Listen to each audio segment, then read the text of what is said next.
In Nigeria, manufacturing is less about assembly lines and more about surviving lines. You don't just manage production, you manage everything around production. From electricity to trucking, from ports to payroll. The companies that miscalculate this gravity get crushed under its weight.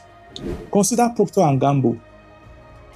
They did a $300 million plant in Agbara, once hailed as a beacon of foreign investment. World-class facilities, cutting-edge technology. Within 4 years, it's shut down. Not because Nigerians didn't want Pampers or Gillette, but because the hidden costs. Diesel for generators, days lost to clogged ports, overlapping taxes from state and federal agencies.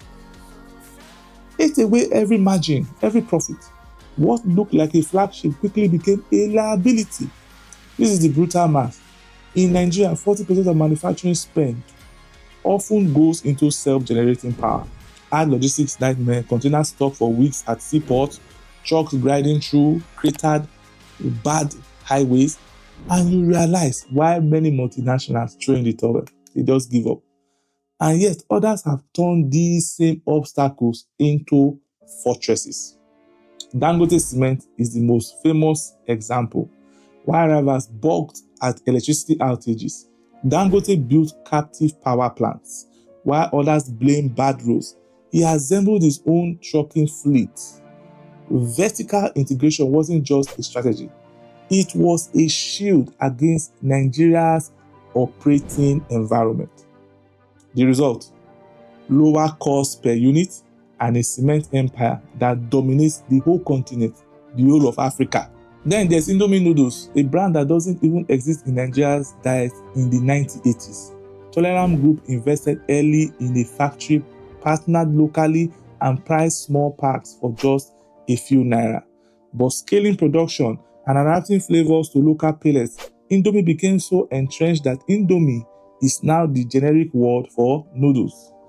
It's a textbook case of how localization plus economies of scale can crush even better funded competitors.